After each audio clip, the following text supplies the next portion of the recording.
নির্বাচনকে সুষ্ঠু করতে প্রস্তুত নির্বাচন কমিশন। নির্বাচনী দায়িত্ব পালনে মাঠে নেমেছে আইন শৃঙ্খলা রক্ষাকারী বাহিনীর ৫,৫০০ সদস্য। সংখ্যালঘু ভোটারদের নিরাপত্তা নিয়ে রয়েছে বিশেষ ব্যবস্থা।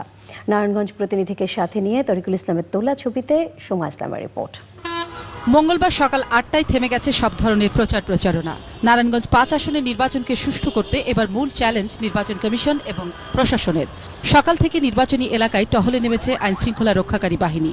পুলিশ প্রহরায় নির্বাচনী কেন্দ্রগুলোতে পাঠানো হয়েছে ব্যালট বাক্স সহ নির্বাচনী সরঞ্জাম। সব বিতর্ককে পাশ কাটিয়ে এই উপনির্বাচনকে সুষ্ঠু করতে জনপ্রতিনিধি, জনগণ এবং ভোটারদের সহযোগিতা চেয়েছে ইসি। হ্যাঁ, আমাদের প্রত্যেকটি নির্বাচনে আমাদের জন্য চ্যালেঞ্জ। তবে এই নির্বাচনে বিশেষভাবে হলো যে নারায়ণগঞ্জের ভোটাররা যাতে নির্ভয়ে ভোট প্রদান করতে পারে, এই জন্য কিন্তু নির্বাচনের পরিবেশটা নির্বাচনে অনুকূলে রাখা, মানে ভোটাররা যাতে কোনো ভয় ভীতির ঊর্ধ্বে থেকে নিরাপত্তার সঙ্গে এবং স্বাভাবিকভাবে যাতে ভোট কেন্দ্রে আসতে পারে এবং ভোট কেন্দ্র থেকে যেতে পারে।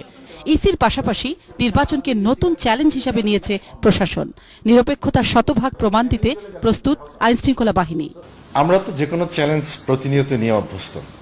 একটা সুন্দর ইলেকশন করার জন্য যতটুকু চ্যালেঞ্জ নেওয়া দরকার আমরা নিশ্চয়ই ততটুকু চ্যালেঞ্জ তো আমাদের আছে। কিন্তু আমি আমরা পুলিশ অফিসার্স, আমরা প্রফেশনাল, আমরা চেষ্টা করব যে আমাদের প্রফেশনালিজম যাতে সব জায়গায় রিফ্লেক্টেড হয়।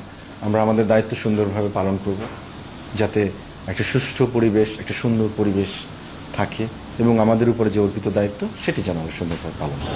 নারায়ণগঞ্জ ৫ আসনের উপনির্বাচনে ভোটার ৩,৪২,৪০৫ জন, কেন্দ্র ১৪১টি। নির্বাচনে প্রতিদ্বন্দ্বিতা করছেন ৪ জন প্রার্থী। নির্বাচনের প্রধান দুই প্রার্থী সেলিম ওসমান এবং SM আকরাম। তবে এই দুই প্রার্থীর শক্তি হিসাবে আড়াল থেকে কাজ করছেন শামীম ওসমান এবং সেলিনা হায়াত আইভী।